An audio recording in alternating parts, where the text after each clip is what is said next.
7 Νοεμβρίου 2025. Θα θέλαμε να κάνουμε καταρχήν κάποια πρώτα σχόλια που αφορούν την ευρύτερη οικονομική κατάσταση, έτσι πως αυτή διαφαίνεται μετά την πρόσφατη συμφωνία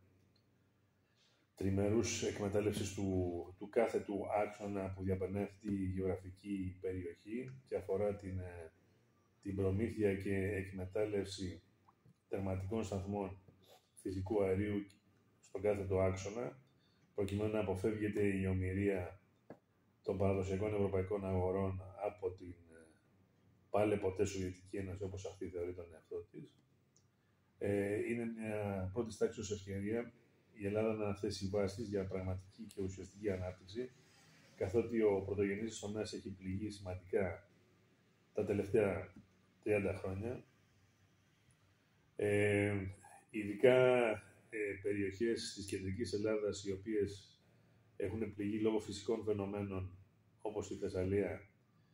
και όπου θα πρέπει να στηρίζονται, θα τους παρασχεθεί η δυνατότητα να έχουν και εναλλακτικές πηγές εσόδων, το οποίο είναι μια προτεραιότητα στρατηγικού τύπου για αυτή τη χώρα, έτσι ώστε να ενισχυθεί η πρωτογενή της παραγωγή ή τουλάχιστον οι δείκτες που αφορούν αυτόν τον τομέα της οικονομίας. Παρ' όλα αυτά, στην πραγματική οικονομία, στην καθημερινή οικονομία, θα υπάρξει πάντα μια χρονική υστέρηση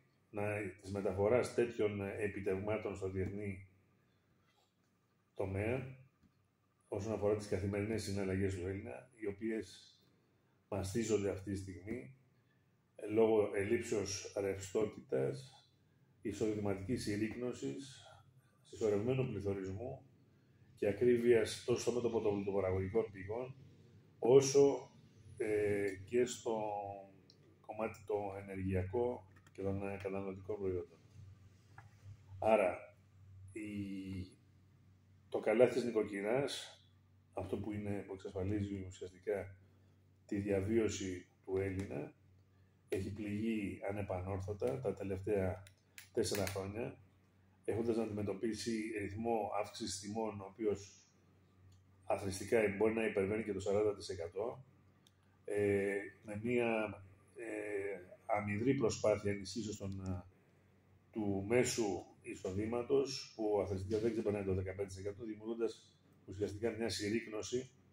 της καταναλωτικής δυνατότητας του Έλληνα, τουλάχιστον από 25-30%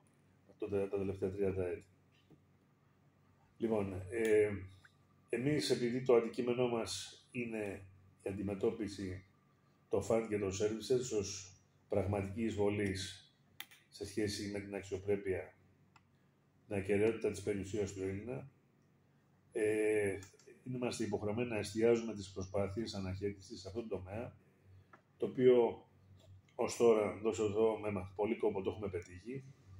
Πάνω από 1.200 ελληνικές οικογένειες έχουν εμπιστευτεί την άμυνα κατά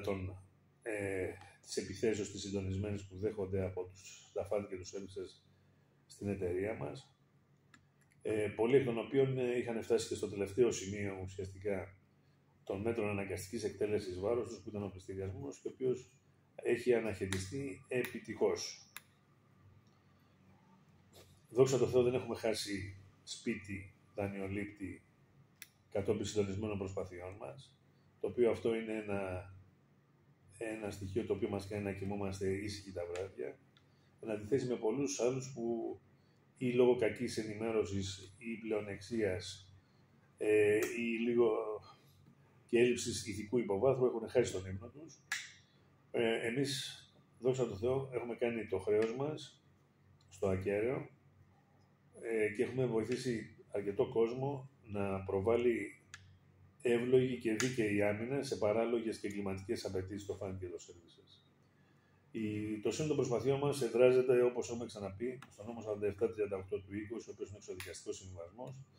αλλά χρησιμοποιούμε και άλλες μεθόδους, όπως είναι η διμερή διαπραγμάτευση, οι απευθείας σχέσεις με τα πρώην τραπεζικά ιδρύματα, καθότι προερχόμαστε από αυτόν τον χώρο, και πάντα προς όφελος του δανειολήπτη,